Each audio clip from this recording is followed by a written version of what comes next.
एक बार आप ज़रूर लक्ष्मी चालीसा पढ़िएगा। उसके पीछे एक है कि लक्ष्मी जी से पूछा गया है, जब हम लक्ष्मी जी की कथा पढ़ते हैं, जब हम वैभव लक्ष्मी के व्रत करते हैं, कि लक्ष्मी कहाँ पर रुकती है, लक्ष्मी के रुकने के लक्षण क्या है। मैं कहती हूँ लक्ष्मी रुके क्यों, आपके पास भी रुके क्यों। आपके पास 10 लाख आए, आप उसे बिजनेस में लगा के 20 करें, वो रुकेगी तो वो 10 में ही रुक जाएगी ना। आप ये कभी ना कहें कि लक्ष्मी मेरे घर में रुके, आप ये कहें लक्ष्मी का फ्लो आता जाता रहे। मुझे 15 देने हैं तो 30 आ जाए, फिर मैं जो है किसी को दे के अपने और आगे किसी बिजनेस में लगा लूं। और लोग क्या कहते हैं, रुक जाए।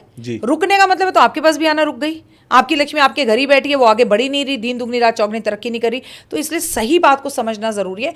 लक्ष्मी को रोकना नहीं है, लक्ष्मी का आगमन होता रहे और लक्ष्मी थोड़ा स्थिर होकर रहे, आए जाए आए जाए। लेकिन सोचिए लक्ष्मी चली गई और वापस ही नहीं आ रही, दरिद्रता आ गई, फिर कर्जा आ गया, फिर बीमारी आ गई, फिर लड़ाई आ गई, फिर झगड़ा आ गया।